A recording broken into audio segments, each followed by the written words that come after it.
Bonjour à toutes et tous. Nous sommes ravis de vous accueillir pour ce webinaire sur l'accompagnement du changement et des transitions. Nous sommes ravis d'accueillir Elisabeth Fulchi du groupe UMG Groupe Vive qui viendra co-animer ce webinaire. Je vais vous proposer un tour d'écran par notre invitée. Donc Elisabeth, je vous laisse vous présenter. Bonjour à tous et toutes. Je suis responsable juridique et relations sociales au sein de la fêtière UMG du groupe Vive. Et donc, j'assure dans ce cadre-là la gestion, bien sûr, des instances représentatives du personnel, les négociations et le suivi également des dossiers individuels. Et le groupe Vive, comme vous le verrez, c'est un groupe de 45 000 salariés, mais mon champ d'investigation était beaucoup plus limité, mais exigeant quand même, de 500 salariés pour la structure fêtière. Merci Elisabeth. Je vais laisser la parole à Nora qui va se présenter, qui en quelques mots va nous décrire le cabinet ActiveForce pour lequel nous intervenons. Nora? Et vous m'entendez? Très bien. Merci Nora. Bonjour. Bonjour Nora Dali. Donc, je suis responsable du développement de l'Île-de-France sur le département accompagnement des carrières et des transitions au sein du cabinet ActiveForce. Donc, le cabinet ActiveForce, c'est qui? Le cabinet ActiveForce, c'est un cabinet de conseil en ressources humaines qui va accompagner les entreprises tout au long de sa vie, de la vie de l'entreprise, mais également de ses collaborateurs, qui va à la fois intervenir en amont sur le recrutement et l'approche directe, mais également tout le long de la carrière avec du conseil, de la formation, une gestion de paye aussi qui peut être associée.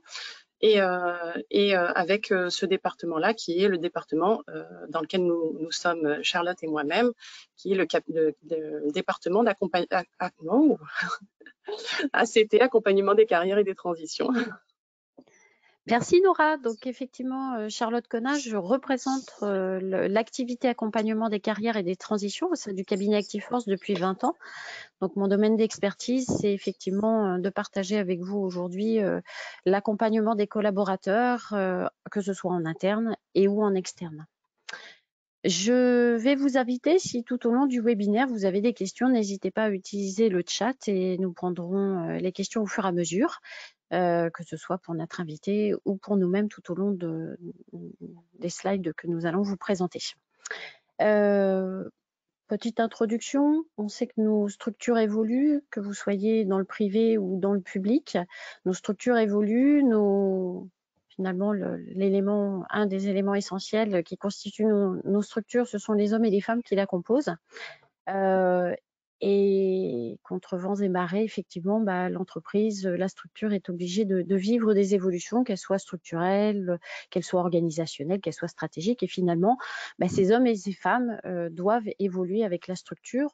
On sait finalement, une entreprise dans laquelle les collaborateurs n'évoluent pas, c'est une entreprise qui finalement stagne, voire même régresse.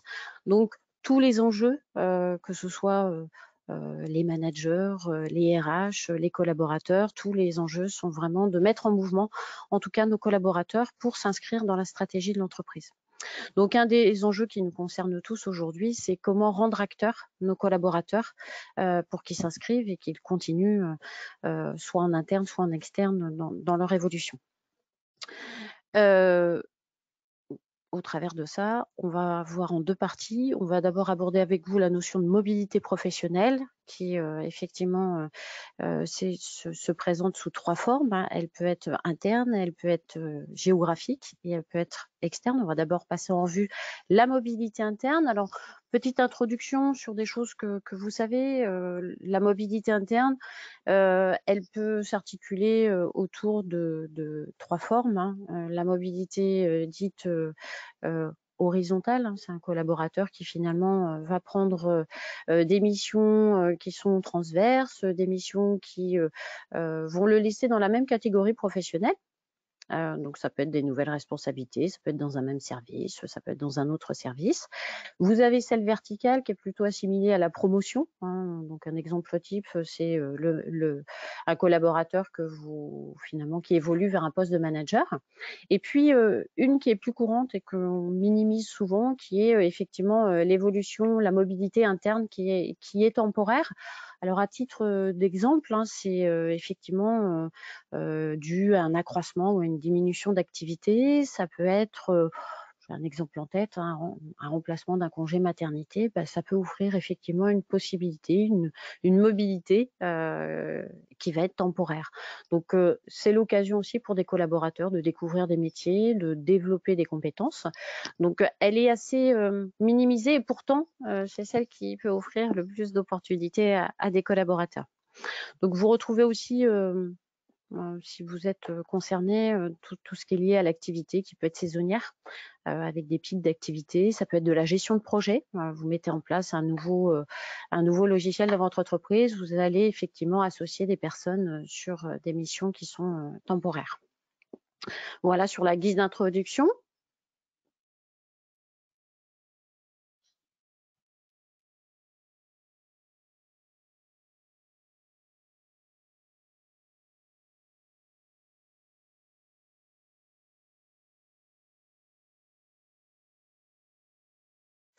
Ensuite, dans quel objectif, finalement, l'entreprise a tout intérêt à développer cette mobilité interne?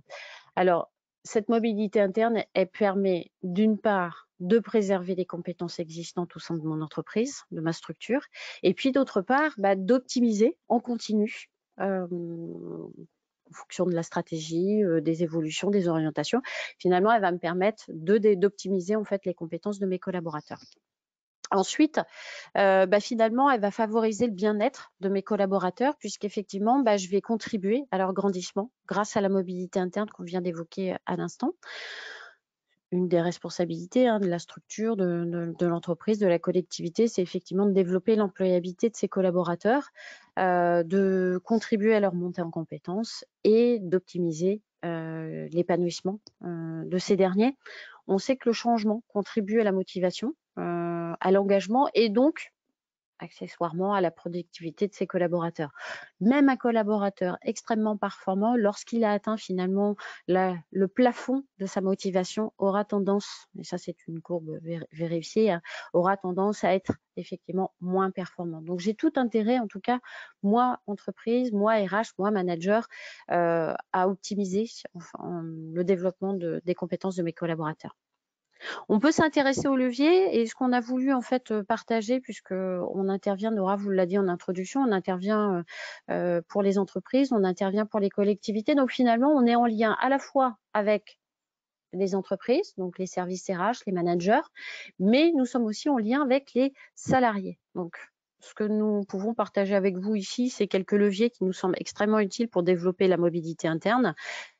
Tout d'abord, l'entretien professionnel. Pourquoi? Parce que l'entretien professionnel, c'est un moment clé pour lequel finalement le manager ou les RH, en fonction de qui mène l'entretien dans votre structure, finalement, on va responsabiliser le collaborateur et la posture est plutôt questionnante, puisqu'un entretien professionnel, c'est 70% le collaborateur qui parle et 30% le manager ou les RH.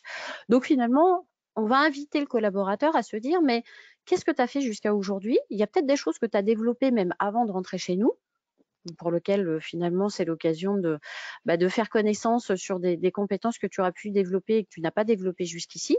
Et puis, comment tu te projettes? Comment tu te projettes? Qu'est-ce que tu as envie de travailler? Développer ton employabilité. Donc, qu'est-ce qui se passe? Finalement, on est dans le questionnement. Et on se rend bien compte qu'ici, l'acteur principal, c'est le collaborateur. Donc, l'acteur principal de la mobilité interne restera le collaborateur. Toujours pour illustrer et partager avec vous, on a des entreprises qui finalement se disent on ne comprend pas nos collaborateurs, on leur pose la question est-ce que vous souhaitez faire acte de mobilité? Les collaborateurs répondent oui, bien sûr, on souhaite faire acte de mobilité professionnelle. Et quand le service RH ou les managers posent la question mais que souhaitez-vous faire? Finalement, on a très peu de réponses. en fonction des entreprises. Donc là, c'est aussi l'occasion de responsabiliser le salarié en disant, mais finalement, si tu veux développer aussi la mobilité interne, tu dois être un acteur et tu dois être l'acteur principal de cette mobilité. Donc l'entretien professionnel, on retient que ça peut être un moment clé pour responsabiliser le collaborateur. Ensuite, nous, un des leviers pour développer la mobilité interne, c'est le Vie ma vie. Alors le Vie ma vie, ça est utilisé. Je vais illustrer. Ça peut être l'occasion pour une entreprise de démystifier certains services peu sexy, finalement des métiers qui n'attirent pas. Et pourtant, moi, j'ai des besoins. J'ai des besoins en recrutement en mobilité interne, j'ai des postes à pourvoir et finalement, je n'arrive pas à les pourvoir en mobilité interne. Donc, j'ai tout intérêt par ce Vie ma vie, qui est l'occasion d'aller passer entre 1 heure à 5 jours, ce qu'on peut voir dans la pratique, d'aller finalement découvrir un service. Donc, ça peut être aussi découvrir une ambiance de travail, parce que c'est pas forcément le métier, ça peut être aussi l'environnement de travail. Alors, on va retrouver dans l'environnement la notion de bureau, on va retrouver le manager, on va trouver les collègues. Donc, finalement, c'est chaque collaborateur qui va pouvoir se faire sa propre idée d'un service ou d'un métier. Donc, ça permet de faire découvrir, ça permet de démystifier et puis ça permet aussi de faire envie. Alors là, je vais juste mettre un bémol pour effectivement pour ceux qui souhaitent mettre en place cette notion de Vie ma vie. Il faut orienter les Vie ma vie sur des métiers sur lesquels vous avez des besoins.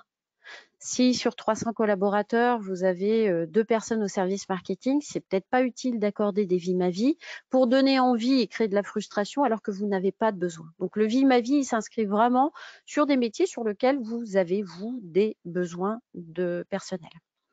Ensuite, j'insisterai peu parce que ça, je pense que c'est des dispositifs que vous connaissez qui sont des véritables leviers. C'est la période de découverte ou d'adaptation. Je ne prends pas de risque.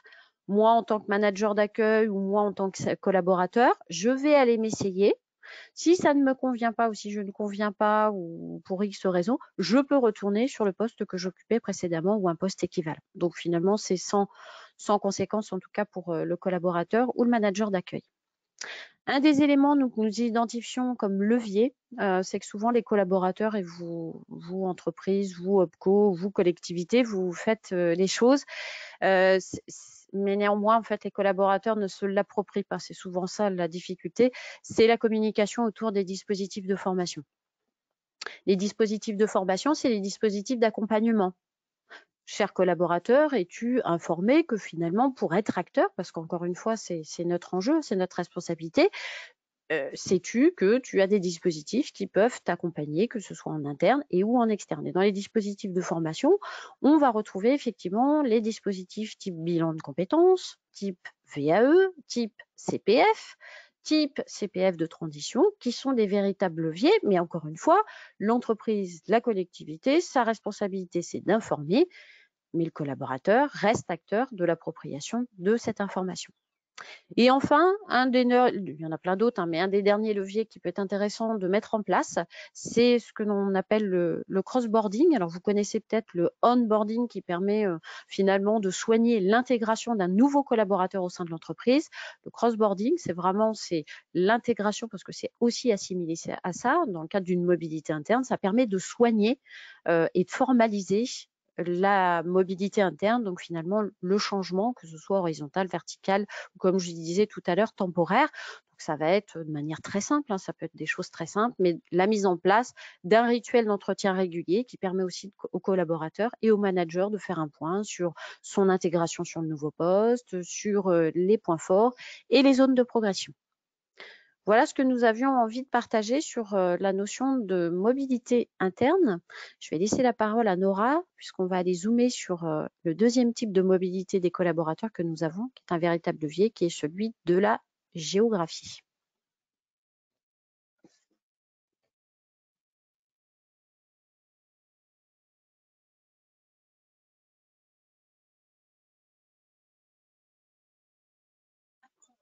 On m'entend ? Très bien. On peut revenir très rapidement sur la mobilité interne. Charlotte, on peut effectivement rebondir en disant que c'est quand même un réel levier de performance pour l'entreprise et pour les collaborateurs en termes de mobilité et d'évolution de carrière en interne. Ensuite, on a bien évidemment la mobilité géographique. Qu'est-ce que la mobilité géographique? C'est en général, elle est appliquée effectivement dans le monde du travail. Et notamment, c'est la faculté pour un salarié de changer de lieu de travail. Autrement dit, cela signifie exercer son activité professionnelle tout simplement ailleurs. Cette mobilité, elle peut être mise en place au sein de la même entreprise. Et là, c'est ce qu'on va effectivement aborder. C'est un choix stratégique qui peut être soit à l'initiative de l'employeur, soit à l'initiative du collaborateur. Donc, c'est notamment répondre à des besoins de collaborateurs sur certains bassins géographiques. On connaît à l'heure actuelle des grosses problématiques de recrutement sur certains géographiques peu attractifs, je dirais.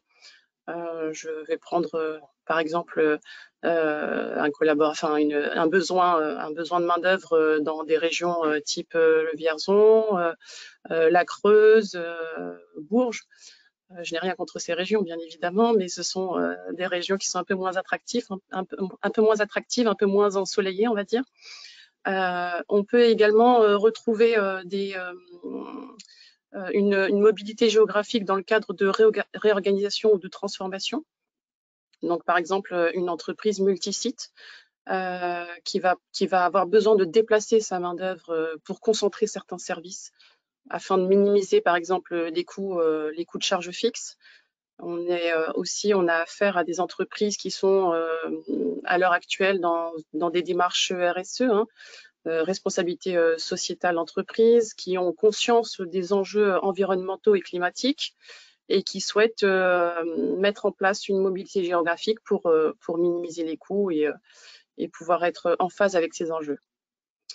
On a également le post-Covid qui est quand même une donnée importante qui a permis la mise en place du télétravail.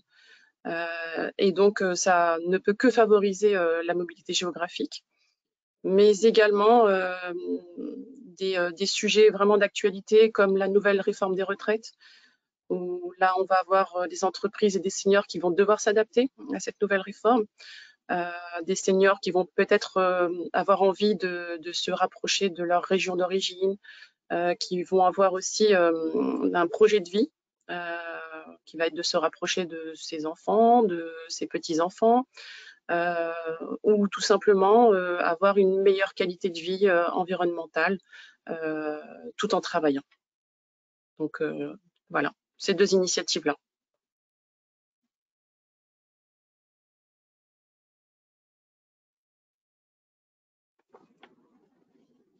Les leviers, Nora, pour favoriser finalement cette mobilité géographique?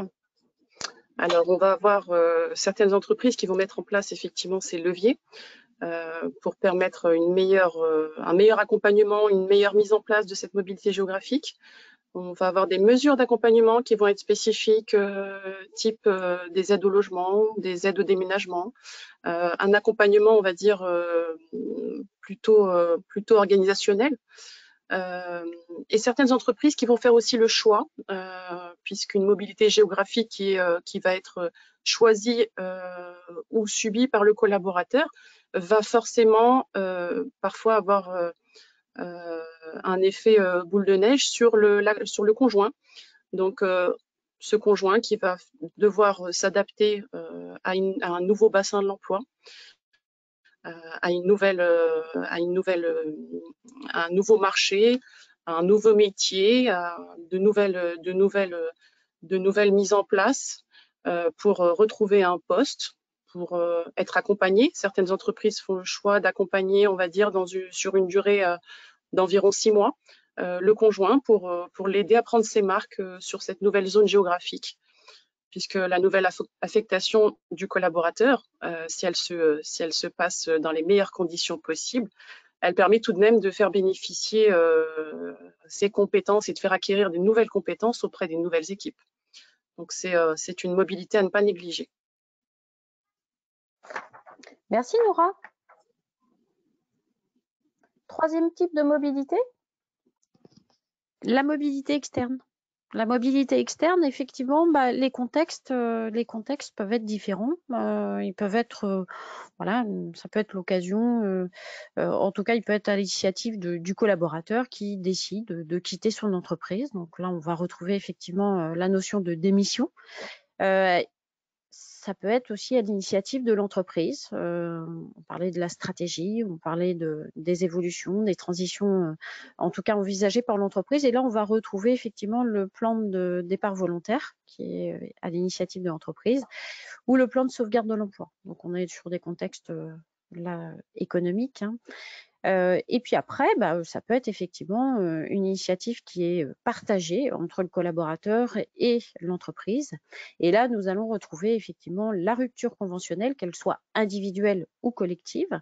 Vous verrez dans le témoignage, effectivement, pour partie, à la fois sur la mobilité interne, mais on retrouvera aussi l'illustration de la rupture conventionnelle collective. On retrouve aussi sur l'initiative partagée, on va retrouver la suspension du contrat sécurisé, alors que vous connaissez sûrement sur la mobilité volontaire sécurisée, sous ce terme-là. Hein, je vous rappelle, c'est un dispositif qui est obligatoire, entre guillemets, pour les entreprises de plus de 300 salariés et qui permet finalement à un collaborateur d'aller s'essayer ailleurs dans le cadre d'un nouvel emploi à l'extérieur de l'entreprise. Alors, souvent, il est méconnu, même dans les grands groupes. Les collaborateurs ne savent même pas que c'est possible. Et ça permet finalement de se dire, moi, ça, collaborateur, je ne suis pas prisonnier de mon entreprise. Donc, si je reste, je fais des choix et si je pars, je fais aussi des choix.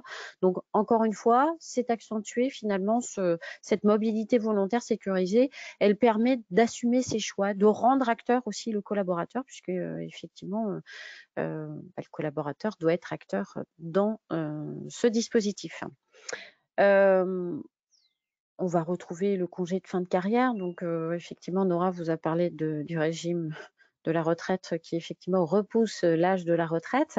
Donc, il y a des dispositifs pour anticiper la retraite ou en tout cas partir sur une pré-retraite en utilisant le compte épargne-temps. On y reviendra aussi avec Elisabeth tout à l'heure dans le cadre du témoignage.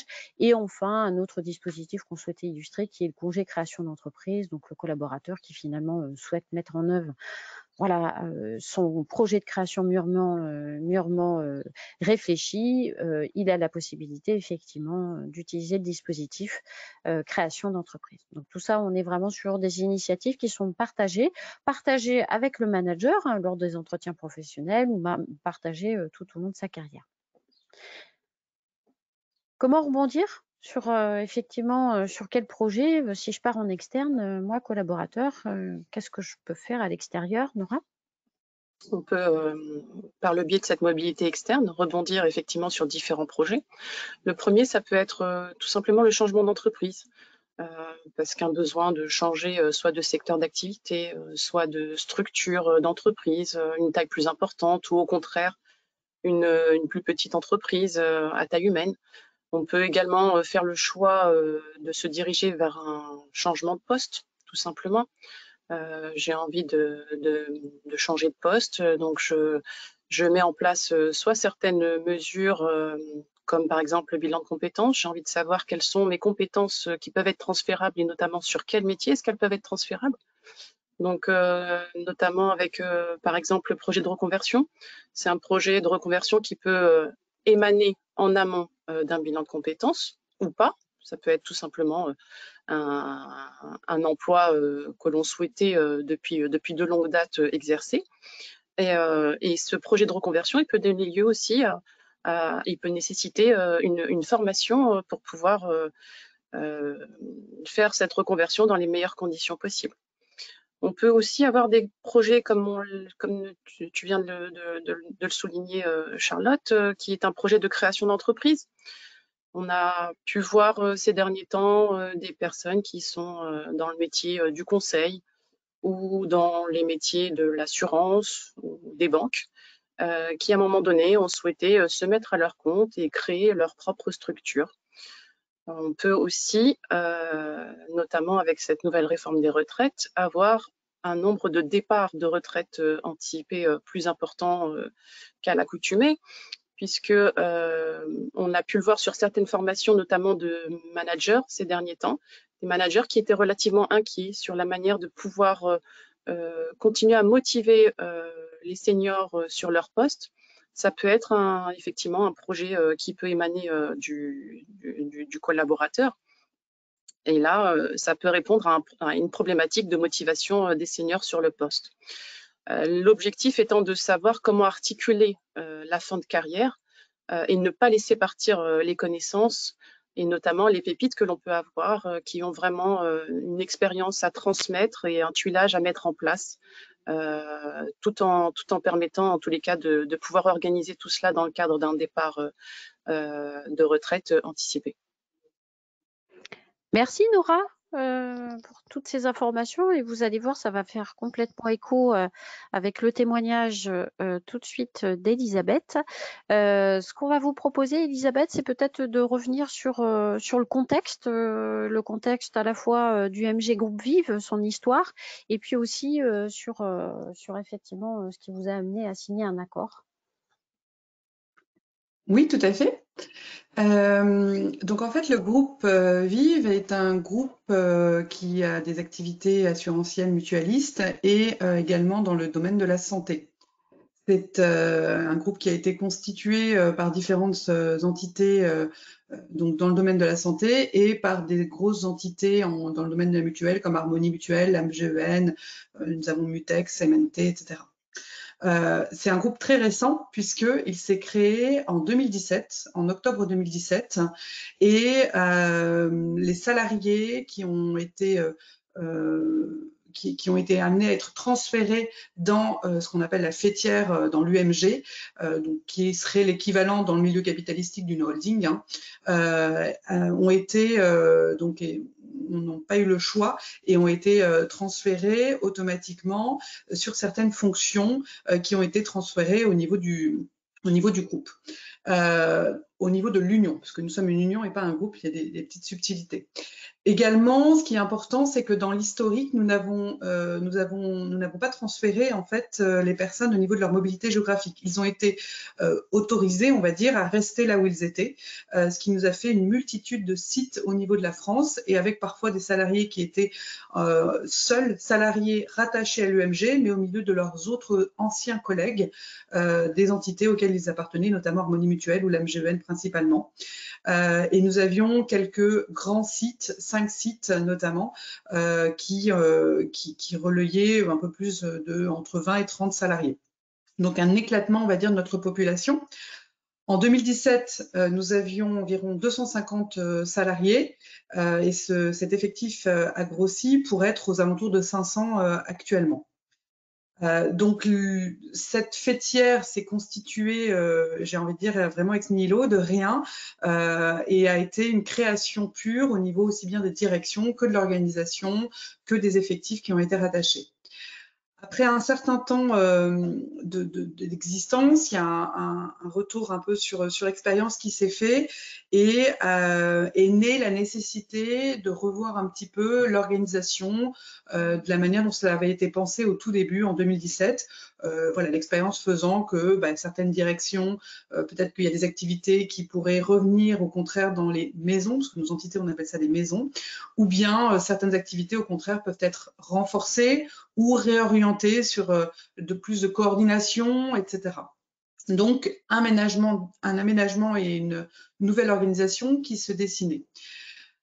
On a eu déjà, depuis 2017, des organisations qui se sont renouvelées, notamment au niveau de notre direction commerciale, puisque nous avons une particularité, c'est que nous avons une direction commerciale au sein de la fêtière. Et ça s'était pas très bien passé, en tout cas du point de vue des organisations syndicales, mais également au niveau des salariés. Elle avait été un petit peu... ils avaient eu le sentiment que ça avait été fait à la hâte, etc. Ce qui n'est pas forcément le cas, mais en tout cas, la communication n'avait pas été forcément opérante et l'accompagnement aurait pu être meilleur. Pour autant, on avait mis des actions de formation sur la table et qui ont été réalisées, mais il y a eu un couac. Donc, on s'est dit qu'on allait se poser et réfléchir à encadrer nos évolutions organisationnelles à l'avenir. Donc, on a réalisé un accord. Donc, dans le cadre de notre accord GEPP, il y a une partie de l'accord qui est consacrée à l'encadrement, l'accompagnement des évolutions organisationnelles en posant sur la table ce qui va et ce qui ne va pas et en disant voilà les options qui sont ouvertes. Et puis est venu le projet d'évolution organisationnelle en profondeur sur l'ensemble de l'organisation en 2021, fin 2021 et début 2022, où on a décidé, compte tenu de l'ampleur du projet, de dessiner un accord spécifique pour l'accompagnement des salariés dans le cadre de cette évolution organisationnelle qui allait au final concerner la totalité des salariés, pas forcément tous les impactés. Il y a certains salariés qui étaient absolument pas impactés, si ce n'est que peut-être leur nom de direction changeait, mais le contenu des missions, les rattachements hiérarchiques restaient les mêmes. Mais nous avions voilà, le souhait de vraiment montrer que nous avions à cœur d'accompagner sereinement, au-delà de l'information-consultation, qui restait une obligation bien sûr auquel on s'est soumise, de l'intégrer dans notre accompagnement.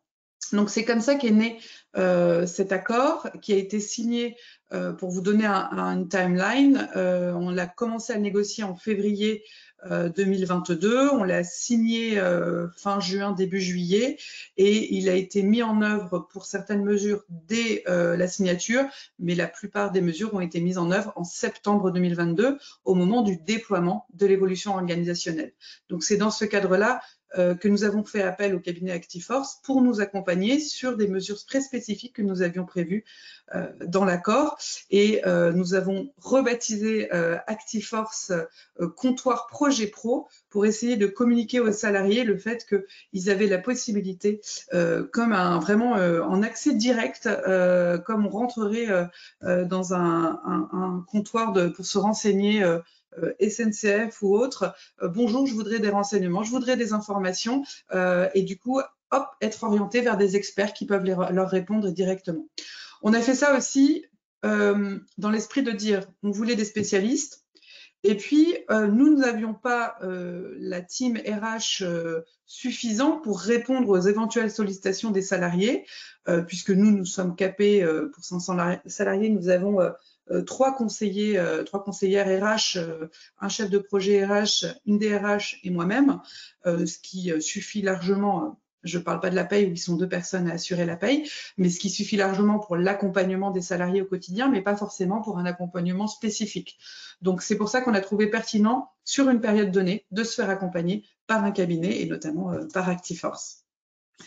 Le but de notre accord, alors juste, je reviens juste, le but de notre accord, il y avait vraiment, au-delà du fait de dire on va accompagner l'évolution organisationnelle, on va mieux l'encadrer, on va rassurer aussi nos partenaires sociaux pour montrer qu'on ne fait pas n'importe quoi, qu'on inscrit dans un temps précis, avec un accompagnement précis. C'était aussi de répondre à un enjeu de certains salariés qui estimaient qu'ils avaient été forcés de nous rejoindre, et on entendait souvent un relais de discours en disant oui, mais ils n'ont pas choisi, il y a un désengagement, il y a une absence, il y a un différentiel entre les salariés qui sont rentrés après et qui ont choisi de nous rejoindre, que ce soit en recrutement externe ou en mobilité interne, et les salariés qui ont subi. Et donc, nous voulions aussi apporter une réponse claire en disant on vous donne des propositions et des mesures pour vous permettre aujourd'hui de décider si vous vous inscrivez dans le projet de l'UMG, dans le projet du groupe Vive au sein de l'UMG, ou bien si vous avez envie d'avoir une mobilité interne ou externe, eh bien on vous accompagnera dans ce projet-là. Et ça également, le troisième pan, c'était fidéliser aussi les salariés, c'est-à-dire leur dire vous avez choisi de vous inscrire dans l'UMG et dans le groupe Vive, eh bien on va vous, entre guillemets, vous donner envie justement de rester à terme dans ce projet-là, avec des projets perso, avec projets perso professionnels bien sûr quand même, mais avec aussi un accompagnement en termes de compétences, de développement des compétences pour les salariés qui s'inscrivaient. Voilà, au niveau du contexte et des objectifs à ce niveau-là pour notre accord accompagnement. Au niveau donc du coup du dispositif, j'en ai dit 2 mots, mais l'idée c'est de se dire on va proposer aux salariés, au début on avait mis une notion de 2 ans qu'on a enlevée, de 2 ans d'ancienneté au sein du groupe Vive qu'on a supprimé au bout de quelques mois parce que on s'est dit que le but c'était de fidéliser à long terme, donc aussi bien les salariés qui venaient de rentrer, même ceux qui avaient 6 mois, ils pouvaient solliciter le cabinet. Et donc l'idée c'était de dire on vous donne un temps avec des experts qu'on prend à notre charge, donc n'hésitez pas à les solliciter sur si vous avez des questions sur votre évolution, leur évolution organisationnelle que vous pouvez être amené à connaître dans le cadre de l'évolution qu'on connaît aujourd'hui, si vous avez un projet professionnel, si vous êtes proche de la retraite, etc. Donc, c'était vraiment donner un temps dédié à cette réflexion avec 1, 2, 3, voire 4 rendez-vous si c'était nécessaire et qu'il y avait un vrai projet à accompagner à ce niveau-là. On a également voulu que ce soit anonyme, dans le sens où nous n'avons pas questionné le cabinet sur qui allait voir, enfin, qui allait les voir. On les a questionnés quand même sur une question de statistiques, de nombre de salariés, de récurrence, etc. Parce que nous aussi, on a des comptes à rendre et puis on voulait savoir si le dispositif les salariés s'étaient engagés dans ce dispositif, ce qui était le cas, mais il y avait une totale anonymisation et je pense que les personnes l'ont senti et ils sont allés en sécurité. Et enfin, du coup, c'était individualisé et personnalisé puisqu'on pouvait, il y avait, on en parlera tout à l'heure, mais il y avait, on va dire, 5 portes d'entrée pour solliciter ce cabinet et les personnes, du coup, allaient les voir pour répondre à un besoin qui leur était propre. C'était pas l'entreprise qui les envoyait, c'était vraiment eux qui faisaient cette démarche. Donc, on était aussi beaucoup dans le salarié se prend en main lui aussi, mais on l'accompagne pour qu'il se prenne en main et qu'il ait les moyens d'avancer dans son projet professionnel. Les missions, donc orienter et construire, décrypter les dispositifs présents, accompagner l'évolution des postes, soutenir, encourager les projets. En fait, on va le voir dans les 5 missions plus tard. Notre accord d'accompagnement, on l'a appelé comme ça, donc qui est spécifique à l'évolution organisationnelle 2022, qui prend fin en 2024 sur les derniers dispositifs de congé mobilité. Cet accord est assez, comment dire, complet et lourd. Et donc, du coup, on voulait vraiment qu'il y ait une meilleure communication des dispositifs. Et c'était aussi l'une des missions du cabinet. On a réalisé des webinaires ensemble qu'on a co-animés pour pouvoir vraiment donner toute la palette des mesures et des dispositifs qui étaient offerts aux salariés. Donc aussi bien on s'est appuyé sur le cabinet pour nous accompagner sur la diffusion des dispositifs que après sur l'accompagnement individuel des salariés à travers différentes portes d'entrée possibles vis-à-vis des salariés et vis-à-vis aussi des RH. Voilà. Et ce qui est aussi le message, et pour le coup le cabinet l'a bien compris, le message à faire passer, c'était aussi de dire nous avons beaucoup de dispositifs existants en interne. Tout à l'heure, vous avez parlé de la mobilité géographique, de la mobilité professionnelle, de la mobilité interne, externe. Nous avons déjà au sein du groupe, puisque nous avons un groupe de 45 000 personnes, donc nous avons déjà développé, on a une direction sur la mobilité qui essaie de mettre en place des mesures et des dispositifs pour favoriser les mobilités.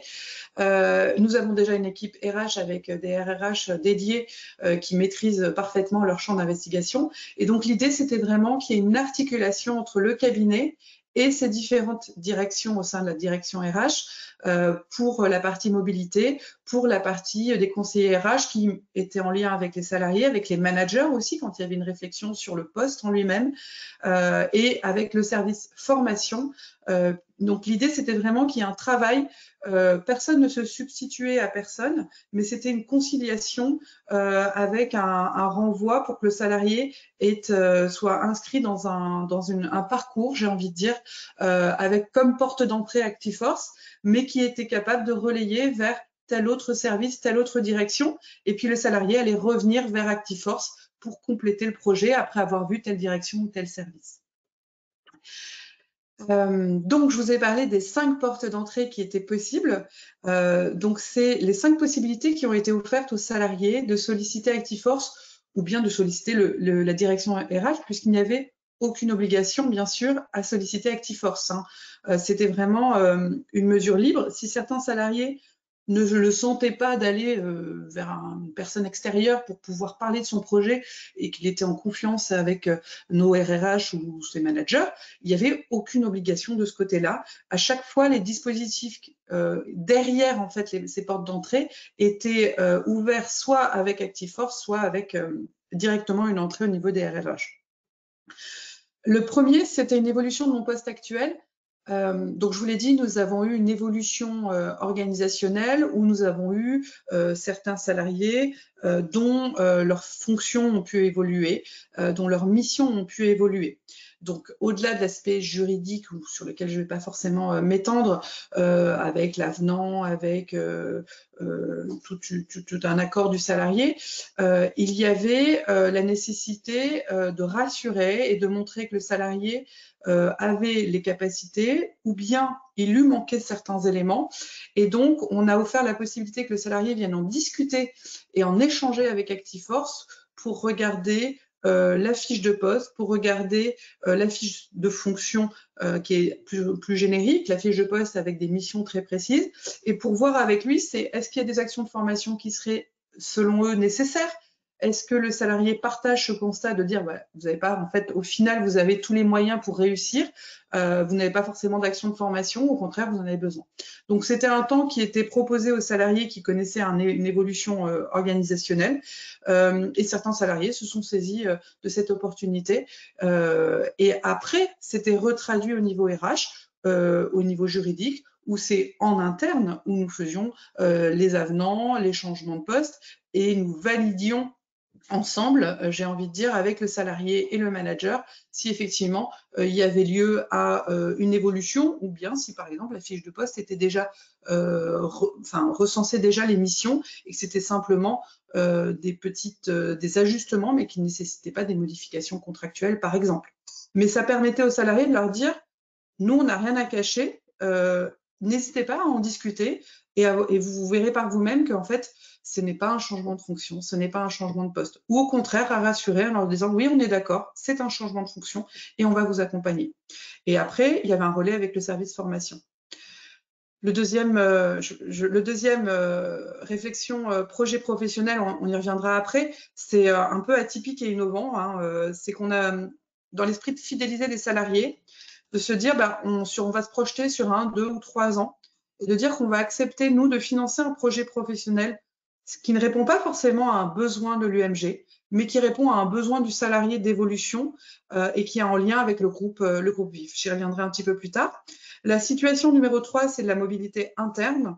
Comme l'ont expliqué Noura et Charlotte en première partie, c'est d'intensifier en fait les mobilités internes. On est 45 000 salariés, une palette de postes possibles, de missions possibles en interne au sein de l'UMG ou au sein du groupe VIV.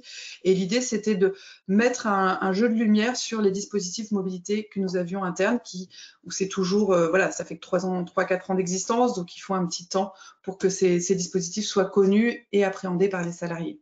Mobilité externe, c'est typiquement la rupture conventionnelle collective que nous avons mis en place et le congé de mobilité. Donc, j'y reviendrai un peu plus en détail sur le slide correspondant. Et enfin, la situation numéro 5, nous avons prévu pour un temps limité ce qu'on appelait donc le congé de fin de carrière avec un dispositif d'accompagnement encadré pour les fins de carrière. Donc, c'était les salariés qui ne pouvaient pas prétendre au dispositif numéro 4 parce qu'ils rentraient dans le jeu du dispositif anticipé à la retraite. C'est deux situations différentes, la 4 et la 5, et donc on voulait apporter des dispositifs et des mesures différentes en réponse. Sur la situation numéro 1 et 2, donc l'évolution de poste, j'en ai bien parlé déjà, hein, c'est l'analyse des écarts entre les compétences du collaborateur et le poste occupé, donc qui va renvoyer vers le service formation. S'il y a une action de formation, le service formation va construire avec le salarié l'enjeu de formation. Et là, on parle d'adaptation au nouveau poste. Hein. Donc, on est sur un budget spécifique qu'on a dans le plan de développement des compétences, mais ça répond aussi à notre obligation d'employeur, mais ça répond aussi à notre engagement de dire on ne t'impose pas une évolution de poste sans en prendre la mesure et sans t'accompagner dans cette évolution de poste. Donc, ça s'est fait plutôt sereinement et plutôt posément. La situation 2, donc la réflexion sur un projet professionnel. Donc, ce que je disais, c'est un petit peu innovant et atypique. C'est de se dire, on a envie de fidéliser les salariés, on n'a pas envie qu'ils partent parce qu'ils ont envie de se lancer dans des nouveaux projets sans nous, alors que c'est des projets qu'ils auraient très bien pu mener en lien avec le groupe VIV. Et donc, on a indiqué, et là, on est justement en train de le déployer, donc c'est assez intéressant, aux salariés s'ils avaient un projet en tête qui peut avoir un lien, en tout cas qui doit avoir un lien avec les missions du groupe Vive, mais au sens large. Et les missions du groupe Vive, ça va de ambulancier à dentiste en passant par assurance, prévoyance, et voilà, donc une palette très large, aide-soignant ou infirmier, ça peut être très très large. Et donc, si ça a un lien et que le projet professionnel, même si c'est personnel, même si c'est pas forcément en lien avec la mission ou le poste occupé actuellement, mais que ça a du sens, on accepte de financer soit des coûts pédagogiques, soit des frais liés à la formation. Ça peut être aussi une partie sur le temps de travail ou à l'extérieur du temps de travail. Donc, on accepte de prendre en charge une partie. Donc là, on a renvoyé à un comité paritaire qui se tient demain matin, le deuxième, et le premier s'est tenu il y a 2 jours. Le premier comité paritaire qui doit statuer justement sur les dossiers qui sont financés. Et nous avons une douzaine de salariés qui ont déposé des dossiers très divers, très variés. Donc, c'est assez intéressant. Et l'idée, c'est de se dire, pas tout de suite, déjà, il y a des clauses de dédit de formation pour les formations un petit peu lourdes financièrement.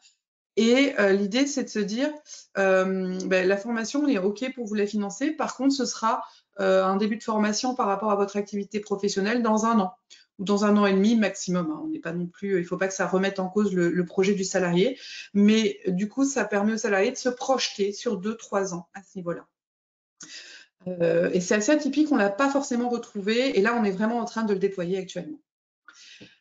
La situation numéro 3, donc c'est la mobilité interne. Je ne vais pas forcément détailler, mais l'idée, c'était aussi vraiment d'accompagner les salariés en proposant même des ateliers de comment réaliser son CV, de training pour passer un entretien. En fait, de se mettre en condition en disant à un moment donné, l'employeur, c'est pas parce que c'est quelqu'un du groupe qu'il n'a pas des exigences en termes d'attendus. Et donc, vous partez avec un avantage parce que vous êtes au sein du groupe, mais il ne faut pas perdre cet avantage et aider au développement de la mobilité externe. Au niveau de la situation 4, ouais. Elisabeth, juste une petite précision par rapport à nos missions à nous. C'est vrai qu'on est venu vraiment utiliser, vous l'avez décrit, il y a énormément de choses sur la mobilité, l'accompagnement des collaborateurs. On s'est beaucoup appuyé sur des outils déjà existants, donc vraiment, on a renvoyé, on n'a pas fait à la place d'eux. Il y a vraiment énormément de choses qui existent. Là où le travail a été fait, c'est plutôt d'aiguiller, de communiquer, donc d'être aussi un relais d'information des dispositifs existants. Et puis surtout, sensibiliser le collaborateur à se mettre à la place d'eux. Vous seriez recruteur. Vous recevez votre candidature, qu'est-ce que vous en pensez? Donc vraiment, c'est sensibiliser sur le rôle aussi des recruteurs et qu'est-ce que recherchent, parce que parfois les collaborateurs n'ont pas postulé, hein, vous l'avez dit, hein, se sont retrouvés au sein du MG et Groupe Vive, mais n'ont pas postulé. Donc de ce fait, certains n'ont pas postulé depuis des années. Donc c'était vraiment remettre en mouvement, se mettre à la place d'eux. Donc que ce soit sur la partie projet que vous avez développée juste avant ou la partie mobilité ici interne, on s'est vraiment appuyé sur des outils existants pour ne pas faire doublon, tout simplement.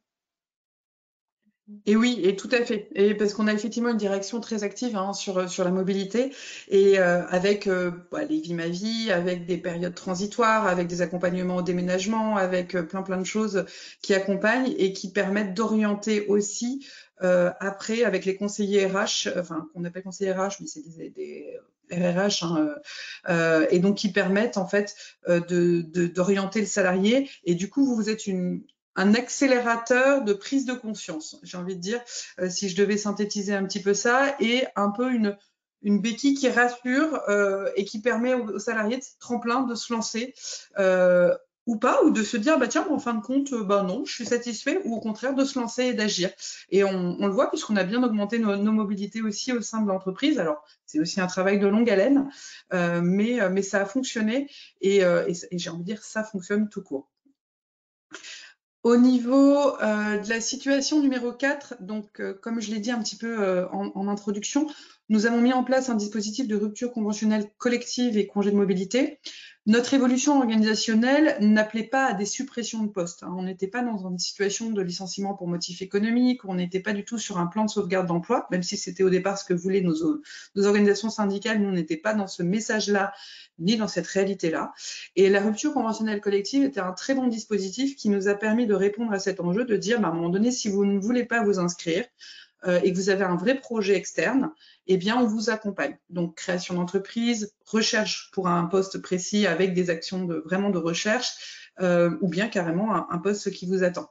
Et donc, on a réalisé ces dispositifs avec un accompagnement financier, un complément d'indemnité. Et le salarié, je crois que la plupart, 95% des salariés ont déposé leur dossier via Actiforce, avec un échange du coup pour construire le dossier et également le déposer. Pour le congé de mobilité, nous avons donc proposé des mesures assez équivalentes dans notre esprit. C'était en fait que la personne prenne un dispositif, que ce soit la RCC, rupture conventionnelle collective, ou le congé de mobilité, que ce soit à peu près équivalent en termes financiers, d'engagement financier au niveau de l'employeur, mais que ça réponde à des orientations différentes. Et on avait aussi un accompagnement formation dans le cadre du congé de mobilité un petit peu supérieur qu'on ne retrouvait pas forcément dans la rupture conventionnelle collective. Au niveau après de la rupture conventionnelle collective, notre esprit, et c'est comme ça qu'on l'a communiqué aux managers aussi, c'était de dire il vaut mieux temporiser la date de départ du salarié en disant on accepte, par contre on reste maître de la date de départ. Donc ça c'était aussi important et c'est le message qu'on a porté, ce qui nous permet vraiment de faire d'anticiper son départ. Il y a certaines personnes qui partent qu'au mois d'août 2023 et qui ont et le dossier a été validé en novembre 2022. Mais du coup, on a une connaissance de savoir quand est-ce que la personne va partir et on ne se retrouve pas 3 mois avant, j'ai envie de dire, à devoir recruter. On est sur des profils en pénurie. C'est extrêmement compliqué de recruter certains profils. Et là, on s'est donné du temps pour faire presque de la GPEC, pour réfléchir d'ailleurs dans le cadre de cette évolution en disant tiens, est-ce qu'on va recruter poste pour poste ou est-ce qu'on va aménager le poste, et ça ne s'est pas fait dans la précipitation et du coup on peut anticiper aussi les recrutements. Donc ça s'est fait vraiment aussi dans cet esprit-là, de dire aux managers ne paniquez pas. Au contraire, parce qu'ils peuvent avoir l'impression qu'on va vider leurs équipes. Ça n'a pas du tout été le cas. Ça a fonctionné. Il y a eu un nombre, on a eu une douzaine, 13 ruptures conventionnelles collectives, demandes de rupture conventionnelle collective qui ont été acceptées. Pardon. Mais ça a permis surtout d'anticiper les départs qu'on n'aurait peut-être pas pu anticiper s'il y avait une démission pour un autre poste. Également, la dernière situation, c'est le départ anticipé à la retraite. Nous n'avions pas de mesures dans nos différents accords préalables. On est une jeune structure, depuis 2017, octobre 2017, le CSE n'a été désigné qu'en août 2018, pour vous donner un ordre d'esprit. Donc, on n'avait pas forcément de mesures. Donc, on a mis en place ce congé de fin de carrière de 1 à 8 mois pour les salariés qui étaient retraitables à taux plein au terme maximal du congé de fin de carrière, sachant qu'ils doivent partir au plus tard le 30 septembre 2023. Et donc, on a eu 4-5 dossiers avec effectivement la possibilité de proposer un accompagnement aidez-moi Charlotte, d'entretien avec un expert justement en matière de retraite, puisque vous le savez, c'est plein de subtilités, et ça le sera encore plus peut-être avec la réforme des retraites, je pense. Et donc, c'était intéressant de proposer ce service aux salariés, d'avoir un entretien dédié avec un expert retraite qui puisse répondre aux demandes des salariés, avec des compléments d'activité éventuels, avec des choses comme ça. Donc cette mesure a pris fin au niveau de l'inscription, mais se poursuit encore, et de la même manière que les congés de mobilité, les ruptures conventionnelles collectives se poursuivent encore, puisque le dernier, c'est un congé mobilité qui commencera le 1er septembre 2023 pour une durée de 3 mois. Et donc on voit que voilà, ça se poursuit dans le long terme. Ce qui était le but, c'était un peu d'étaler et de rasséréner l'ensemble de nos effectifs. Merci Elisabeth. Je vais juste résumer pour clôturer sur le retour d'expérience, donc synthétiser tout ce que vous venez de dire avec effectivement à la fois les effets bénéfiques pour le collaborateur. Donc on l'a senti dans les propos vraiment d'Elisabeth, c'est rendre acteurs les collaborateurs de leur gestion de carrière, ne pas subir, choisir de rester, choisir de pas partir, responsabiliser tout simplement pour engager, pour fidéliser. On l'a entendu dans les propos d'Elisabeth. Il y a un tiers des personnes qui ont sollicité quand même le comptoir Projet Pro. Donc voilà, ça a répondu et vraiment, comme vous l'avez dit, les collaborateurs se sont servis vraiment du dispositif. Donc outil de mobilité interne, donc pour une adaptation au poste, pour une évolution, pour un choix de formation, mais aussi en externe pour mettre en œuvre en fait des projets externes, création d'entreprise, reconversion, on en a parlé, retraite anticipée aussi. Donc véritable outil d'aide au choix, à la décision, ne pas subir, choisir de rester, de partir, levier. On a aussi eu, bon là c'est vraiment notre expérience, mais l'identification de certaines frustrations et finalement aussi de responsabiliser avec notre regard neutre, d'identifier les réelles problématiques. Donc je pense aussi que ça a été un véritable outil aux managers parce que c'est pas simple d'avoir des collaborateurs qui effectivement sont frustrés ou qui en tout cas mettent en avant du mécontentement. Donc ça permet aussi, avec un regard neutre, de poser des questions assez naïves qui permettent d'identifier la véritable problématique. Bien évidemment, je peux avoir envie d'évolution, mais si je ne suis pas mobile et que les postes à pourvoir sont sur une autre zone géographique, comme le disait Elisabeth, les salariés sont répartis géographiquement, malheureusement, le siège de mon entreprise ne va pas se déplacer. Donc ça permet aussi de ramener la réalité et de se dire, il faut que j'assume les choix que je fais. Si ma priorité, c'est de rester proche de chez moi, il faut que j'assume ce choix-là et ne pas remettre en cause effectivement l'entreprise. Et puis pour l'entreprise, ce dispositif, donc Elisabeth l'a vraiment dit, c'est contribuer au choix de s'inscrire ou non, donc de fidéliser les collaborateurs. Ça permet aussi de baisser le turnover, ça permet de baisser l'absentéisme, qui peut être un bon indicateur aussi d'un mal-être au travail. Ça permet aussi de motiver, d'avoir des gens qui sont motivés, pourquoi? Parce que je choisis, ce que je disais tout à l'heure, de contribuer à l'amélioration de l'ambiance de travail, la fonction managériale aussi, le soulagement. Toutes les personnes qui sont là, finalement, ils ont eu l'occasion de partir sur un autre poste, d'évoluer, de se renseigner ou de partir en externe. Donc, s'ils sont là, ils sont vraiment là. Donc, ils choisissent d'être là. Donc, faciliter aussi la vie des managers au quotidien. Continuer à développer, on l'a entendu, donc c'est assez original d'anticiper, de développer l'employabilité et même de se projeter, d'anticiper sur des projets à 2-3 ans, d'accompagner les évolutions de poste et projets de formation, renforcer la collaboration et la co-construction, et là on l'a bien senti, et nous dans notre rôle aussi avec les managers, les chargés de développement RH et les collaborateurs, ne pas rendre responsable mon manager ou les chargés RH de ma gestion de carrière. Communiquer, Elisabeth l'a dit, il y a des superbes outils, vraiment au sein du groupe Vive. Quel dommage, c'est que les collaborateurs finalement ne sachent pas que ça existe. Donc on a relayé vraiment de manière personnalisée, on a renvoyé vers, parce qu'ils peuvent tout à fait aussi travailler seuls sur des dispositifs existants. Et puis, comme le disait Elisabeth tout à l'heure, ce dispositif, il a vraiment permis à l'entreprise, aux managers d'anticiper, d'échelonner des départs qui de toute façon seraient sûrement arrivés, sauf qu'au lieu que ce soit subi aussi pour l'entreprise, ça permet de les anticiper et de les échelonner. Voilà pour la phase de conclusion. Il me reste à remercier vivement Elisabeth pour à la fois ce retour d'expérience vraiment à chaud, donc il pourrait être intéressant à froid dans la mise en œuvre dans 6 mois ou dans 8 mois. Merci beaucoup Elisabeth, à la fois de nous avoir fait confiance et puis aussi de ce retour d'expérience. Merci à Nora d'avoir co-animé ce webinaire et je vous souhaite une excellente journée. Merci beaucoup. Bonne journée. Merci. Au revoir.